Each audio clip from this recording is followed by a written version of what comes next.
Now, again, without further ado, I would like to pass the word to Stephen Fevrier. Thank you. Thank you very much.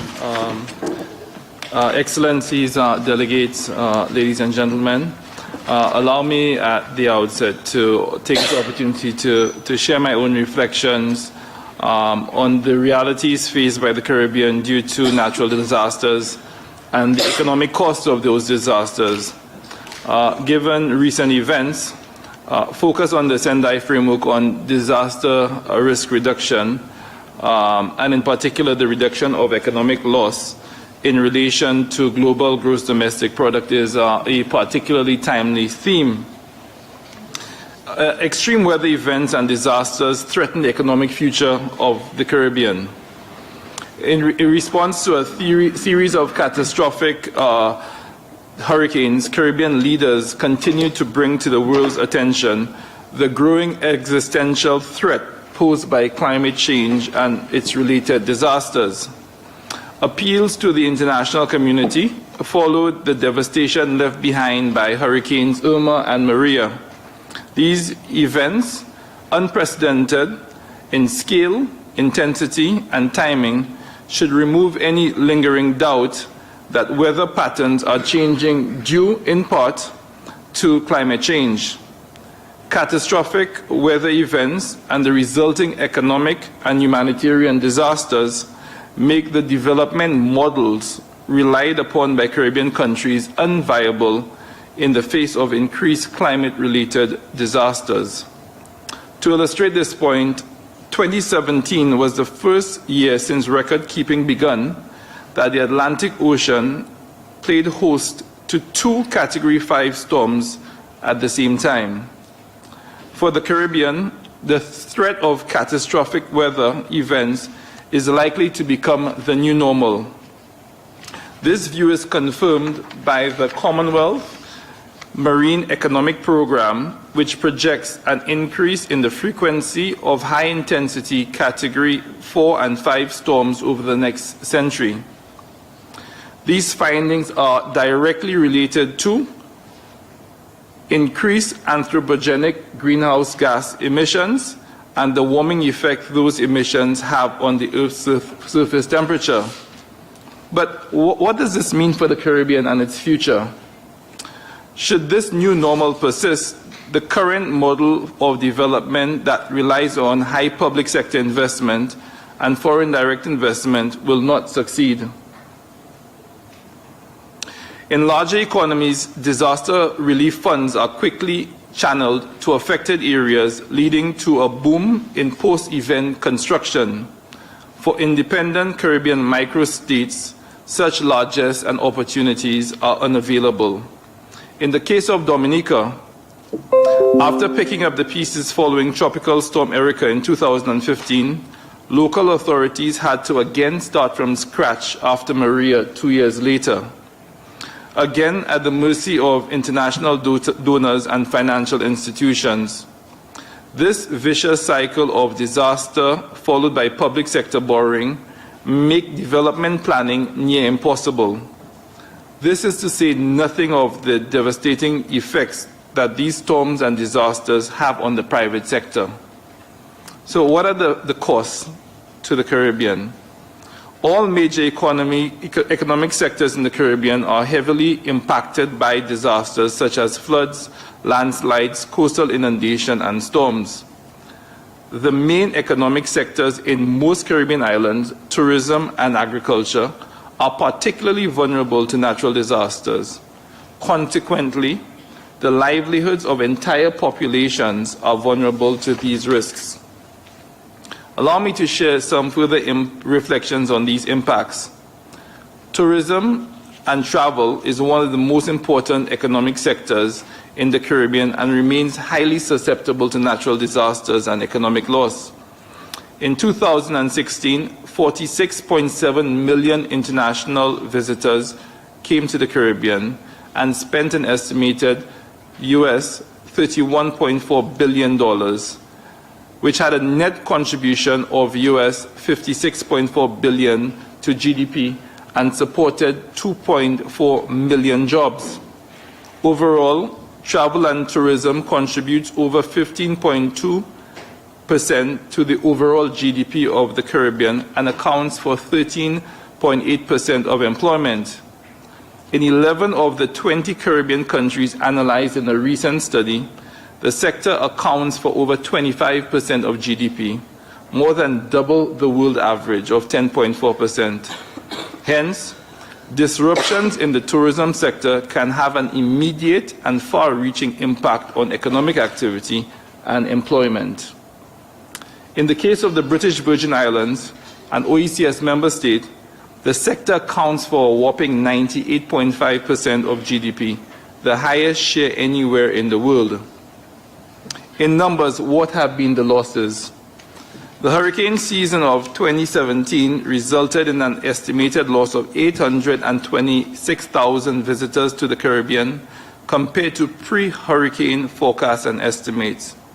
These visitors would have spent and generated economic activity of over 741 million and supported 11,000 jobs.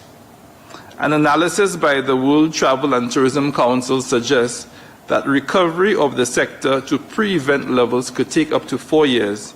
And if this is the case, this would mean that the region would have missed out on over an additional $3 billion. Importantly, damage to key resorts, beaches, attractions, and infrastructure could mean a negative economic impact continuing through to 2020. While impacted islands may experience ongoing challenges, on a regional basis, it is expected that the region as a whole will return to pre-event levels of output in the sector only in 2021. This is based on the assumption that there will be no further serious impacts from hurricanes this year, next year, or the following year. In the case of Dominica, GDP is projected to again decline by 14.1% this year and perhaps rebounding in 2019. The total reported losses from the 2017 hurricane season, and that includes Puerto Rico, from Harvey, Irma, and Maria was upwards of US $254 billion. Moreover, the total economic losses due to storms as a percentage of all climate-related disasters reached 88% in 2017, demonstrating the increasing impact of climate change-related disasters on the Caribbean.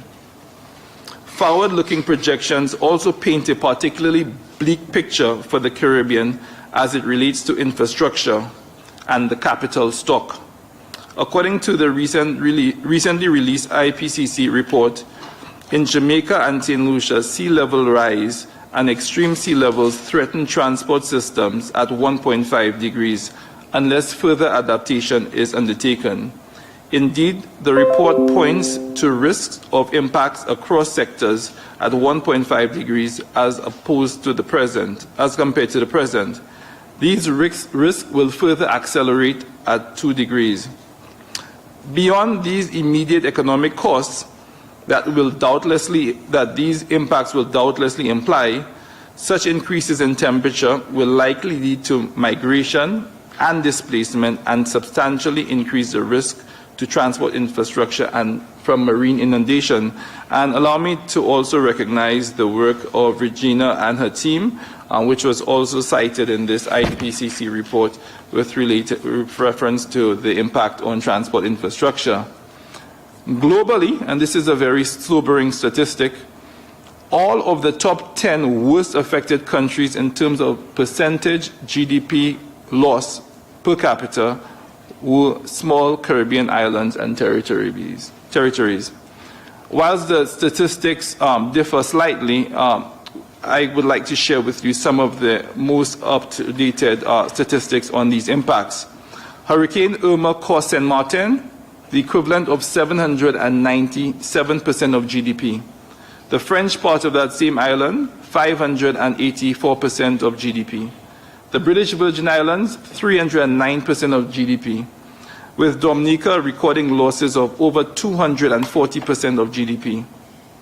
The specter of increased climate-related hazards, threaten the development prospects of the region, giving the growing dependency on travel and tourism as a principal generator of economic activity, and in light of the growing and accelerating threat posed by such disasters. But there is another dimension, debt sustainability. The long-term ecological challenges and environmental challenges of the Caribbean countries as they relate to natural disasters are compounded by high levels of debt. Taken together, these factors combine to create a vicious cycle, a vicious economic cycle. High levels of public sector debt have limited the fiscal space available to Caribbean countries to respond to these disasters. This high debt overhang has in part been built up by absorbing the impacts of previous natural disasters. Public sector borrowing, usually on non-concessional terms, has been used as an external shock absorber to cushion the economic impacts of natural disasters on the broader economy. Consequently, higher levels of public debt constrain the capacity of these small island states to address climate-related vulnerability and build the necessary resilience in preparation for future events. Finally, in this regard, many Caribbean countries register elevated income levels in terms of GNI per capita, principally due to foreign exchange earnings. Based on this measure, most Caribbean countries fall within the upper middle income category, with GNI per capita exceeding $4,000 US, the sole exception being Haiti. This categorization makes many of the most vulnerable countries in the world ineligible for funding on concessional terms. This artificial distinction further constrains the access of Caribbean countries to the funding required to build the economic and social resilience necessary to mitigate the impacts of future events. How do we address these challenges, and how do we build economic resilience to those losses?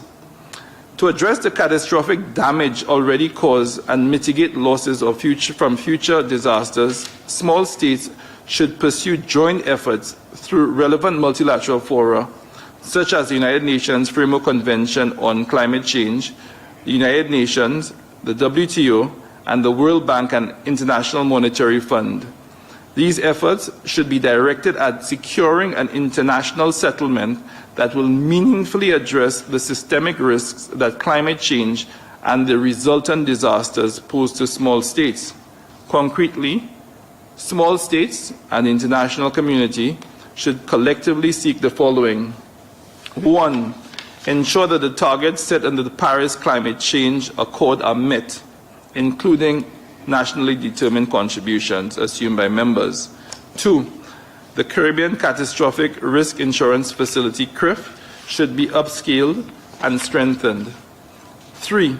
Concessionary finance should be made available through the international financial institutions to help strengthen resilience and assist small states adapt to weather-related threats and disasters.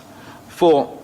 Multilateral agencies must support progress towards the implementation of the Sendai Framework and its respective 7 targets.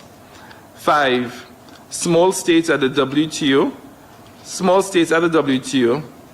should leverage their numbers to secure concessions which would support resilience building.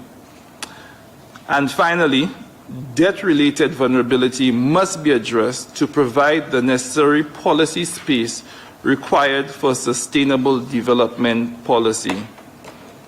In closing, a paradigm shift in global governance is now needed if small island and coastal states are to survive the new normal of more frequent and far more intense natural disasters. I thank you.